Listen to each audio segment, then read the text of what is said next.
باہر پورا خاندان اور ساری برادری بیٹھی تھی، بارات بھی آ چکی تھی اور میرا ہونے والا شوہر کیسی بے تکی باتیں کر رہا تھا۔ بھلا کوئی لڑکی اپنے کوارے پن ہونے کا ثبوت کیسے دے سکتی ہے؟ میں نے کہا امی، میں اس وقت اس بات کا کیسے یقین دلا سکتی ہوں؟ یہ تو بالکل فضول سی بات ہے۔ وہ کہنے لگی کہ خرم کہتا ہے کہ شہر کے ہاسٹل میں رہ کر پڑھنے والی لڑکیاں بد کردار ہوتی ہیں، اسی لیے میں اس سے شادی تب تک نہیں کروں گا جب تک وہ اپنے کوارے پن ہونے کا ثبوت مجھے نہ دے دے۔ تب میں نے اپنی ماں سے پوچھا کہ بھلا کیسے میں انہیں ثبوت دوں؟ تو اس پر ماں کہنے لگی کہ خرم کہتا ہے کہ اگر وہ دربار کے اندر بنے کمرے میں 5 دن گزارے اور 5 دن بعد صحیح سلامت باہر آ جائے تبھی میں اس سے شادی کروں گا۔ اگر کنواری نہ ہوئی تو ادھر سے غائب ہو جائے گی، شیطان اسے لے جائے گا، کیونکہ وہ کمرہ دربار کے اندر ہے اور وہاں پر نیک عورتوں نے بہت عبادت کی ہے۔ اسی لیے جب بھی کسی لڑکی پر شک ہو جاتا ہے تو اسے اسی کمرے میں بند کر دیتے ہیں، اس لڑکی کو 5 دن وہیں پر گزارنے پڑتے ہیں۔ میں پڑھی لکھی تھی، اسی لیے یہ دربار والی کہانی میری سمجھ میں نہیں آ رہی تھی۔ آخر ایسا کیسے ہو سکتا ہے کہ ایک بند کمرہ لڑکی کے کردار کا فیصلہ کرے؟ ہمارے گاؤں میں جس لڑکی کے کردار پر شک ہوتا اسے اس کمرے میں بند کر دیا جاتا تھا۔ اگر وہ 5 دن بعد کمرے سے باہر آ جاتی تو اسے پاک سمجھا جاتا، اور اگر غائب ہو جاتی تو یہ کہا جاتا ہے کہ شیطان اسے اپنے ساتھ لے گیا۔ میں یہ سوچ رہی تھی کہ آج کل کے دور میں گاؤں کے لوگ کسی لڑکی کے کنوارے ہونے کا اندازہ اس طرح کی بے تکی کی باتوں سے کیسے لگا سکتے تھے؟ میں بھلا کیوں کسی جنگل میں بنے دربار کے ایک چھوٹے سے کمرے میں بند ہو جاتی، وہاں کیسے سارا دن گزارتی؟ مجھے یہ بات بالکل بھی سمجھ میں نہیں آ رہی تھی، کیونکہ اپنے پاک ہونے کا تو مجھ سے بہتر کوئی نہیں جان سکتا تھا۔ میرے امی پاپا اور گاؤں والے اور پنچایت کے لوگ بھی وہاں پر موجود تھے۔ میں نے کہا کہ مجھے ایسی کوئی بات منظور نہیں ہے۔ میری بات سن کر میری ہونے والی ساس بھڑک اٹھی اور کہنے لگی اس کا مطلب اس لڑکی کے دل میں چور ہے، تبھی یہ اس بات سے منع کر رہی ہے۔ اگر اس نے بات نہیں مانی تو ہم بارات واپس لے جائیں گے۔ میرے پاپا یہ سن کر لڑکے والوں کے سامنے ہاتھ جوڑنے لگے کہ بارات واپس نہ لے کر جائیں۔ میری امی میرے پاس آ گئی اور کہنے لگی تم کیوں ضد کر رہی ہو؟ اگر تم کنواری ہو تو اس کی بات کیوں نہیں مان جاتی؟ میری امی پاپا بری طرح سے رو رہے تھے۔ میں نے اپنی ہونے والی ساس سے کہا کہ اگر آپ لوگوں کو یقین نہیں ہے تو کسی ہسپتال لے جا کر میرا میڈیکل چیک اپ کروا لیں، آپ کو یقین آ جائے گا۔ اب تو ترقی ہو چکی ہے، ڈاکٹر آپ کو سب کچھ سچ سچ بتا دے گا۔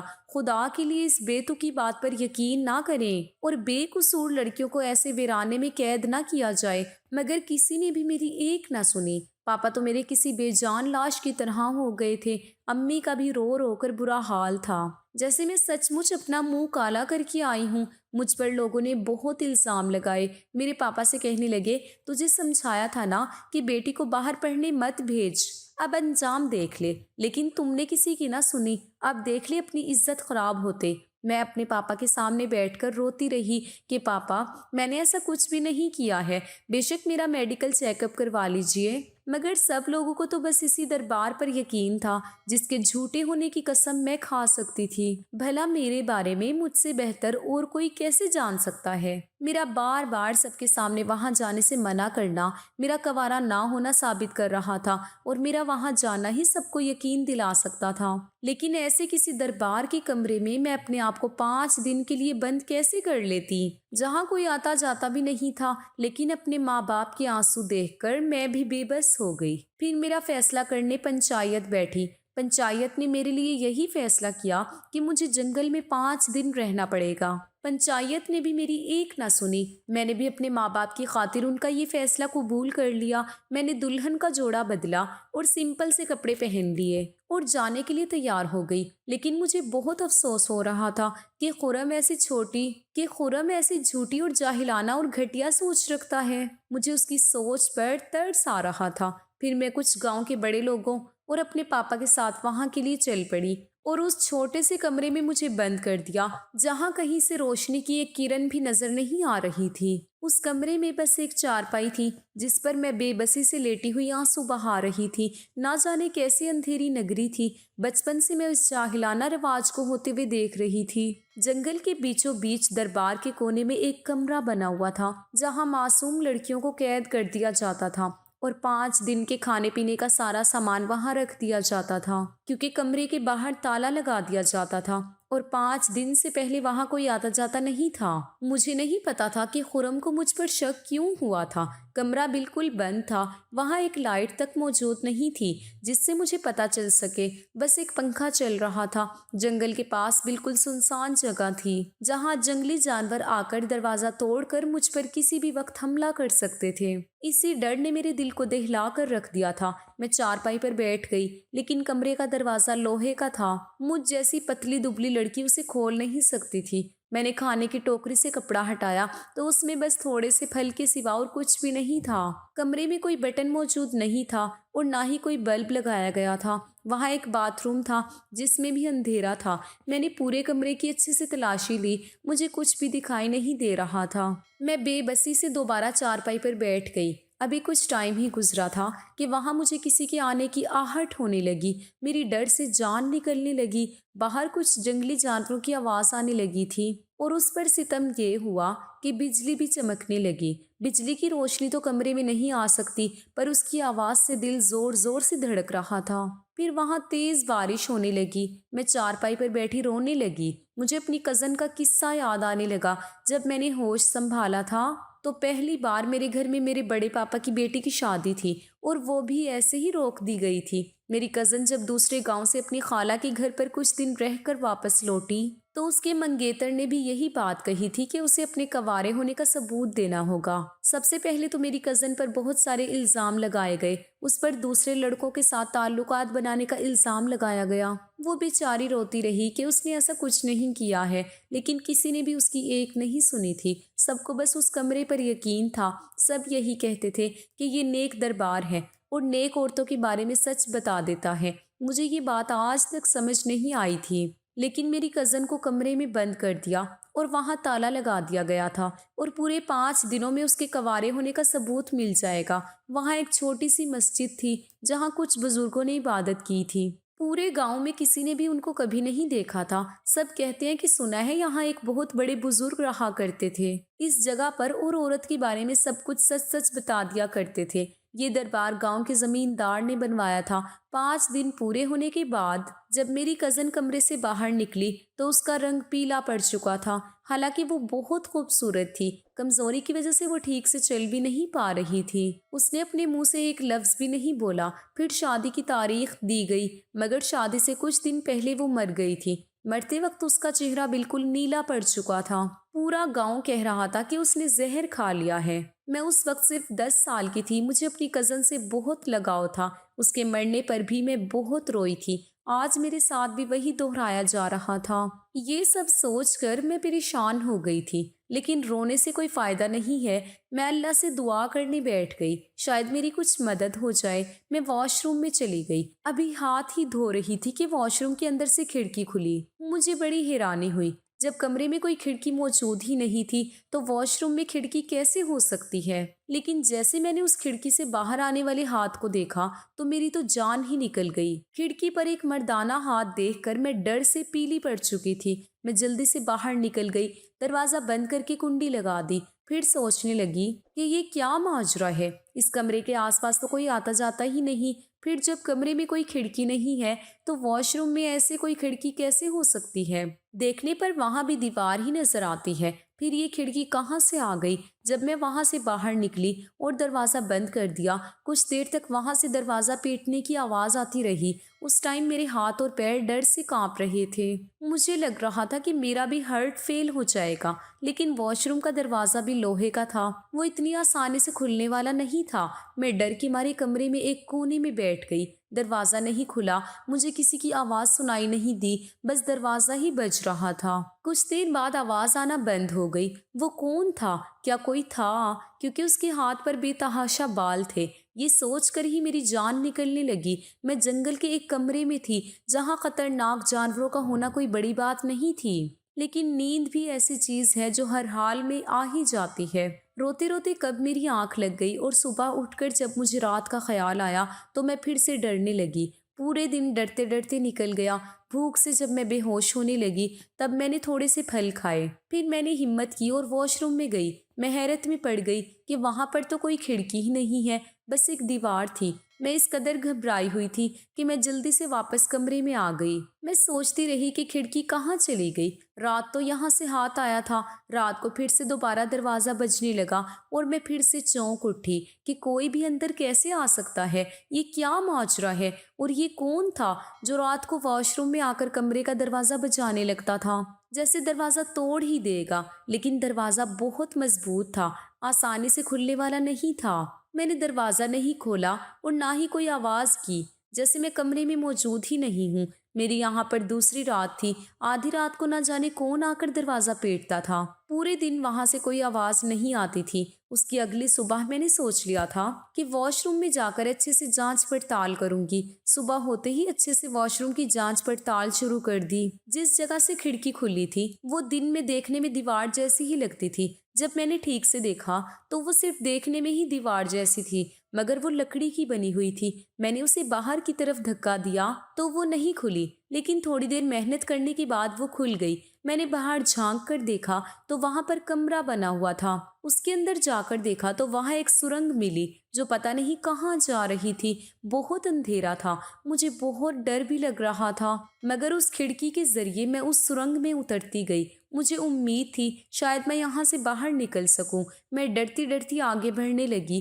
تھوڑی دیر چل کر مجھے روشنی دکھائی دینے لگی۔ وہاں پہنچ کر دیکھا تو وہاں لائٹ کا بٹن تھا، جسے دبانے سے پوری سرنگ میں روشنی ہو گئی۔ وہاں اوپر کی طرف سیڑھیاں جا رہی تھی۔ جب میں ان سیڑھیوں پر چڑھی اور وہاں کا دروازہ کھلنے کی کوشش کی تو وہ نہیں کھلا۔ بہت دیر محنت کرنے کے بعد وہ دروازہ کھلا۔ وہ دربار کا کمرہ تھا۔ جب میں اس کمرے میں پہنچی تو میں دنگ رہ گئی کہ میں تو کمرے کے اندر پہنچ گئی۔ اس کمرے میں کوئی بھی موجود نہیں تھا۔ میں وہاں پہنچنے تک بہت تھک گئی تھی۔ میں حیران تھی کہ ایسا کیسے ہو سکتا ہے، اس کمرے میں سرنگ کیوں بنائی گئی ہے اور کس نے بنائی ہے۔ کمرے کا دروازہ بند تھا، وہاں تالا لگا ہوا تھا۔ اس کمرے کے باہر بھی کوئی نہیں آ سکتا تھا کیونکہ وہاں سارا سامان رکھا جاتا تھا، اسی لیے میں کسی کو مدد کے لیے نہیں بلا سکتی تھی۔ لیکن پھر میں نے سوچا کہ اگر کسی نے مجھے اس کمرے سے باہر دیکھ لیا تو میرے ماں باپ کو باتیں سنا سنا کر ہی مار ڈالیں گے۔ پھر مجھے کسی کے آنے کی آہٹ محسوس ہوئی۔ میں نے جلدی سے اس سرنگ کو بند کیا اور وہاں رکھے ہوئے بکسوں کے پیچھے چھپ گئی۔ پھر مجھے لگا یہ لوگ مجھے دیکھ لیں گے اور میری ساری محنت بیکار چلی جائے گی۔ جیسے ہی میں نے 3 لوگوں کو اندر آتے دیکھا، ان کو دیکھ کر میری جان ہی نکل گئی۔ جب تک وہ لوگ وہاں موجود رہے میں بڑی خاموشی سے وہاں پر چھپی رہی اور ان کے جانے کا انتظار کرنے لگی۔ پھر وہ لوگ اپنا کام کر کے وہاں سے چلے گئے۔ اس کمرے میں دربار کے اندر دیے ہوئے پیسے رکھے جاتے تھے، اسی لیے اس کمرے میں کوئی بھی فالتو آدمی نہیں آ سکتا تھا۔ جو لوگ دربار میں کام کرتے تھے وہی لوگ یہاں پر آ سکتے تھے۔ میں بہت ڈری ہوئی تھی، مجھے کچھ بھی سمجھ میں نہیں آ رہا تھا۔ پھر میں نے سوچا کہ میں رات ہونے کا انتظار کرتی ہوں اور دیکھتی ہوں کہ کون ہے جو وہاں آ کر دروازہ بجاتا ہے، اور یہی ایک اچھا موقع تھا جب میں یہ سب کچھ جان سکتی تھی، کیونکہ باہر تو میں یہاں سے نہیں نکل سکتی تھی کیونکہ دروازے پر تالا لگا ہوا تھا۔ تھوڑی دیر بعد مجھے ایک آدمی نظر آیا۔ وہ زمیندار اور ساتھ میں پنچایتی بھی تھا۔ وہ بہت نرم دل والا آدمی تھا، لوگوں کی مدد کرتا رہتا تھا، یہاں تک کہ گاؤں کے گھروں میں جا کر ضرورت مندوں کو چپ چاپ پیسے کی مدد کرتا تھا۔ کسی لڑکی کی شادی ہو تو شادی کا پورا خرچہ خود ہی کر دیتا تھا کہ یہ سب میری بھی بیٹیاں ہیں، اسی لیے گاؤں کی کوئی بھی لڑکی ان سے پردہ نہیں کرتی تھی کیونکہ وہ ہمارے دادا جی کی عمر کے تھے۔ پورے گاؤں میں ان کی بہت عزت کرتے تھے، اور میں بھی ان کے بڑے سے محل میں کئی بار جا چکی تھی۔ ان کی پوتی میری ہی کلاس میں پڑھتی تھی، میرے ساتھ ہی ہاسٹل میں بھی رہتی تھی، لیکن وہ امیر تھی اس لیے ہاسٹل کا کمرہ اس کی حیثیت کے برابر ہی تھا۔ میں غریب کسان کی بیٹی تھی، اسی لیے ایک چھوٹے سے کمرے میں رہتی تھی، مگر اس لڑکی میں غرور نام کی تو کوئی چیز ہی نہیں تھی۔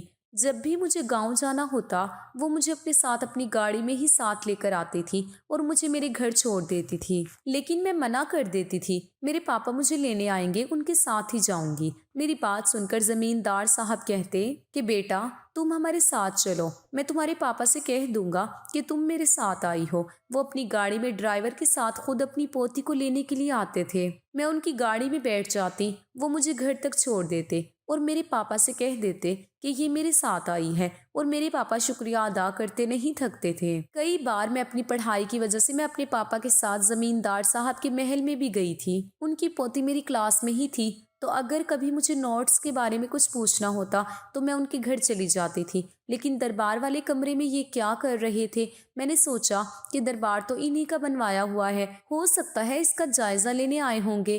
میں بہت خوش ہوئی، اب میں بچ جاؤں گی، انہیں سب کچھ سچ سچ بتا دوں گی کہ میرے ساتھ 2 راتوں سے یہاں پر کیا ہو رہا ہے، اور یہ میری مدد کریں گے۔ لیکن پھر میں نے جو دیکھا اسے دیکھ کر میں دنگ رہ گئی کہ وہ سرنگ کا دروازہ کھول رہے ہیں، تو میں خاموشی سے وہیں بیٹھی رہی اور دیکھتی رہی کہ آخر کار یہ ماجرا کیا ہے اور ان کو سرنگ کے بارے میں کیسے پتا۔ میں یہ سوچ کر خوش ہو رہی تھی کہ میرے مسیحا میرے سامنے کھڑے ہیں جو مجھے بچا لیں گے اور میری بات ضرور سمجھیں گے، کیونکہ میں اس کمرے سے بھاگ کر نکلی ہوں۔ لیکن یہاں تو معاملہ ہی الٹا تھا۔ زمیندار صاحب تو اپنے 2 نوکروں کے ساتھ سرنگ کے دروازے پر کھڑے تھے۔ ان کے ایک نوکر نے دروازہ کھولا اور پھر وہ سرنگ میں چلے گئے اور یہ کہتے ہوئے گئے کہ اگر آج اس لڑکی نے دروازہ نہیں کھولا تو دروازے کو توڑ دینا۔ یہ سن کر میرے ہوش اڑ گئے۔ وہ انسانی روپ میں کسی درندے سے کم نہیں تھا۔ میرا دل گھبرا رہا تھا کہ مجھے کمرے میں نہ پا کر وہ سمجھ جائیں گے کہ میں یہاں سے بھاگ نکلی ہوں۔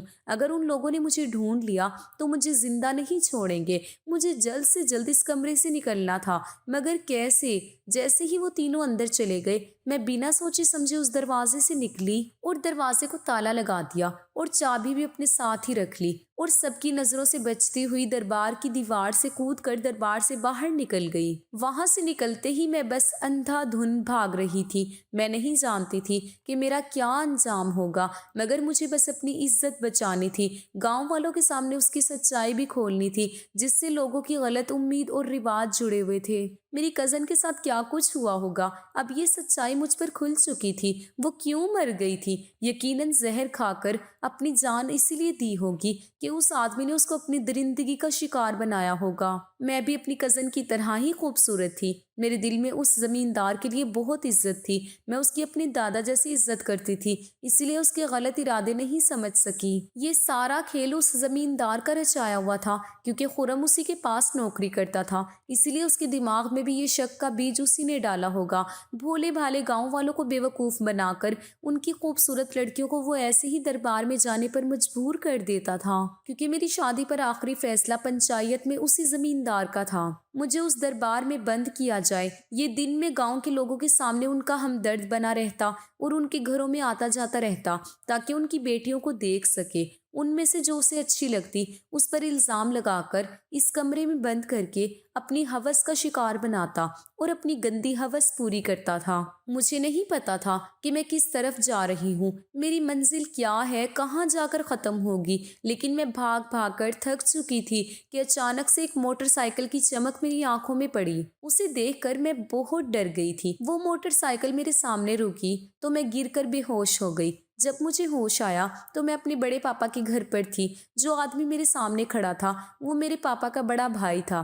انہیں دیکھ کر مجھے تھوڑی راحت ملی۔ میں بہت رو رہی تھی، میری تو ہچکیاں ہی بند نہیں ہو رہی تھی۔ انہوں نے مجھے پانی پلایا اور پھر پوچھا کہ بیٹی تم یہاں کیسے پہنچی؟ تم تو دربار میں تھی، چلو میں تمہیں واپس خاموشی سے وہاں پر پہنچا کر آتا ہوں، کسی کو پتہ نہیں چلے گا کہ تم باہر نکلی تھی اور تیرے باپ کی عزت بھی بچ جائے گی۔ لیکن میں بہت رونے لگی اور ڈرتے ڈرتے وہاں میرے ساتھ کیا ہوا انہیں ساری بات بتانے لگی، اور سرنگ کے ذریعے کیسے باہر نکلی سب کچھ میں نے انہیں بتایا۔ یہ سب زمیندار نے میرے ساتھ غلط کام کرنے کے لیے کیا ہے۔ پہلے تو انہوں نے مجھ پر یقین نہیں کیا، پھر میں نے انہیں بتایا کہ آپی کے ساتھ بھی اس نے غلط کام کیا تھا، تبھی آپی نے زہر کھا کر اپنی جان دے دی کہ وہ انہی کی بیٹی تھی جس کے ساتھ یہ سب کچھ ہوا تھا۔ تب وہ بہت زیادہ رونے لگے۔ پھر انہوں نے کہا کہ میری بیٹی کے ساتھ اس درندے نے کیا کچھ نہیں کیا ہوگا جو اس نے اپنی جان دے دی۔ ہم تو اس کو اپنا باپ سمجھتے تھے اور یہ ہماری ہی بیٹیوں پر بری نظر رکھتا تھا۔ اب میں تیرے ساتھ کچھ غلط ہونے نہیں دوں گا، تو یہیں پر چھپی رہنا اور کسی کو بھی اپنے یہاں پر ہونے کا پتہ مت چلنے دینا۔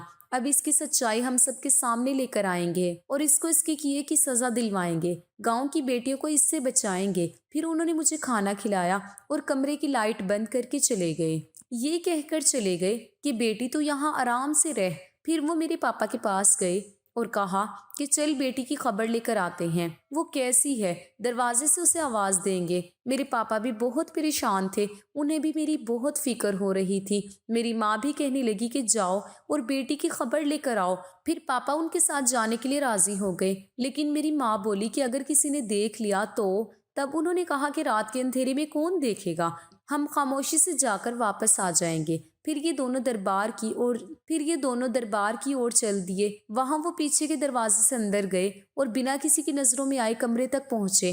وہاں جا کر انہوں نے مجھے آواز لگائی۔ اس ٹائم زمیندار اپنے دونوں نوکروں کے ساتھ کمرے میں ہی موجود تھا۔ وہ دیوار توڑ کر اندر آ چکا تھا۔ ان دونوں کی آوازیں سن کر وہ لوگ بالکل خاموش ہو گئے تھے۔ پاپا اور بڑے پاپا مجھے آواز دے رہے تھے۔ جب میری کوئی آواز نہ آئی تو میرے پاپا بہت زیادہ گھبرا گئے۔ پھر بڑے پاپا نے انہیں سمجھایا کہ بیٹی سو رہی ہوگی، وہ زمیندار اس کمرے میں ہی تھا۔ میرے پاپا کی آواز سن کر وہ سب بالکل خاموش ہو گئے تھے۔ تب میرے بڑے پاپا نے سوچا کہ کیوں نہ شور مچا کر ان لوگوں کو رنگے ہاتھ پکڑا جائے۔ بڑے پاپا نے دربار میں جا کر شور مچایا کہ ہماری بیٹی کو شیطان لے گیا۔ ان کا شور سن کر دربار کے سبھی لوگ اکٹھے ہو گئے اور میرے پاپا سے کہنے لگے، دیکھا بیٹی کو باہر بھیجنے کا نتیجہ۔ میرے پاپا رو رہے تھے کہ میری بیٹی کی کوئی آواز نہیں آ رہی ہے، اللہ کے واسطے دروازے کو کھولو اور دیکھو کہ میری بیٹی کا کیا حال ہے۔ سب لوگوں نے دروازہ زور زور سے پیٹا۔ جب انہیں میری کوئی آواز نہیں آئی تو ان لوگوں نے دروازہ کھولا تو وہاں ٹوٹی ہوئی دیوار دیکھی۔ زمیندار پہلے سے ہی وہاں سے نکل چکا تھا، لیکن بوڑھا ہونے کی وجہ سے وہ پوری طرح سے اس سرنگ کو پار نہیں کر پایا، اور جب لوگوں نے اس سرنگ میں سے اسے دیکھا تو وہ سب حیران رہ گئے۔ بھلا یہ کیا معاملہ ہے اور آپ یہاں کیا کر رہے ہیں؟ یہ دیوار تو ٹوٹی ہوئی ہے۔ بہت سارے سوال کرنے لگے، پر ان سوالوں کا ان کے پاس کوئی جواب نہیں تھا۔ ان کے نوکر کو ایسے کپڑوں میں دیکھ کر سب لوگ سمجھ گئے کہ یہ کوئی شیطان نہیں ہے، بلکہ یہ زمیندار لڑکیوں کو یہاں سے اٹھا لیتا ہے۔ پھر وہاں پولیس کو بلا کر پورے معاملے کی جانچ کروائی اور زمیندار کو پولیس کے حوالے کیا، اور اس سب سے پوچھنے لگے کہ وہ لڑکی کہاں ہے، اور اسے مجھے اغوا کرنے کے جرم میں اندر کروا دیا۔ سب لوگ سمجھ رہے تھے کہ اس نے مجھے قتل کر کے کہیں چھپا دیا ہے۔ میرے پاپا کا تو رو رو کر برا حال ہو گیا تھا۔ ان کی بچی کہاں گئی تھی؟ بڑے پاپا نے انہیں بتایا کہ وہ گھر پر ہے اور بالکل ٹھیک ہے۔ تب سب لوگ بھاگے دوڑے گھر پہنچے اور مجھے صحیح سلامت دیکھ کر ان کی جان میں جان آئی اور مجھ سے پوری جانکاری لی۔ تب تک خرم بھی گھر پہنچ چکا تھا اور اس نے اپنے کیے گئے سلوک کو لے کر مجھ سے اور میرے گھر والوں سے معافی مانگی، اور اس نے بتایا کہ تمہارے کوارے ہونے والی بات زمیندار نے اس کے دماغ میں ڈالی، اور یہاں رشتہ کرنے کے لیے بھی زمیندار نے ہی کہا تھا، اور اس کے ماں باپ کے دماغ میں یہ شک کا بیج اسی نے ڈالا تھا۔ پھر وہ مجھ سے معافی مانگنے لگا اور میرے ماں باپ سے بھی، اور پھر پورے گاؤں نے یہ طے کیا کہ اب سے کسی بھی لڑکی کو ایسے کسی دربار میں نہیں بھیجا جائے گا۔ ہمیں اپنی لڑکیوں پر بھروسہ کرنا چاہیے، نہ کہ کسی اور کے کہنے پر۔ زمیندار گاؤں کی بہت سی لڑکیوں کو اپنی ہوس کا شکار بنا چکا تھا۔ ایک ایک کر کے سبھی لڑکیوں نے بیان دیا جن کے ساتھ وہ یہ سب کر چکا تھا۔ اپنے نوکر کو شیطان بنا کر کمرے میں بھیجتا اور لڑکی کو نشیلی دوائی کھلاتا، جس سے اس کے ساتھ یہ سب کس نے کیا ہے اس کو پتہ نہ چلے، اور زمیندار کی عزت گاؤں میں بنی رہے۔ جو لڑکیاں اس کے قابو میں نہیں آتی تھیں وہ 5 دن پورے ہونے سے پہلے ہی انہیں مار دیا کرتا تھا اور انہیں دربار میں ہی کہیں دفنا دیا کرتا تھا۔ پولیس نے پورے دربار کی اچھے سے تلاشی لی تو وہاں سے بہت سارے ڈھانچے نکلے۔ سارے گاؤں والے رو رہے تھے کہ انہوں نے اپنی بچیوں کے ساتھ کتنا ظلم کیا ہے۔ پورے دربار کو توڑ دیا گیا تاکہ یہ سب دوبارہ نہ ہو سکے۔ خرم روز آ کر میرے گھر والوں سے معافی مانگتا اور میرے ساتھ بھی۔ زمیندار کی بات میں آ کر بہت غلط کیا ہے اور کسی کی بیٹی پر الزام لگائے ہیں۔ میرے گھر والوں نے اسے معاف کر دیا، میں نے بھی اسے معاف کر دیا۔ ہماری شادی کی تاریخ رکھ دی گئی اور ہماری شادی بڑے دھوم دھام سے ہوئی، اور اس نے مجھے شادی کا یہ تحفہ دیا کہ میں آگے جتنا چاہوں اتنا پڑھ سکتی ہوں۔ اس نے اپنا وعدہ نبھایا اور مجھے ایک ڈاکٹر بنایا اور میرے لیے چھوٹا سا ہسپتال بھی گاؤں میں ہی کھلوا دیا۔ گاؤں کے لوگ بھی اب اپنی بیٹیوں کو پڑھاتے ہیں، پہلے نہیں پڑھانا چاہتے تھے، اب گاؤں میں انہیں پڑھنے کی کوئی روک ٹوک نہیں تھی۔ خرم اور میں ہم دونوں بہت خوشی خوشی سے رہتے ہیں۔ اس نے بھی اپنی آگے کی پڑھائی پوری کی اور وہ بھی ایک بڑا وکیل بنا، اور زمیندار کا کیس بھی اسی نے لڑا اور اسے سزا دی۔ یہ تھی ناظرین ہماری آج کی کہانی۔ کہانی اگر پسند آئی ہو تو کہانی کو لائک اور شیئر کر دیجیے گا اور میرے چینل کو سبسکرائب کر لیجیے گا تاکہ مزید اس طرح کی کہانیوں کا نوٹیفیکیشن آپ کو بر وقت ملتا رہے۔ ملتے ہیں ایک نئی ویڈیو کے ساتھ، تب تک کے لیے اپنا خیال رکھیے گا، دعاؤں میں یاد رکھیے گا۔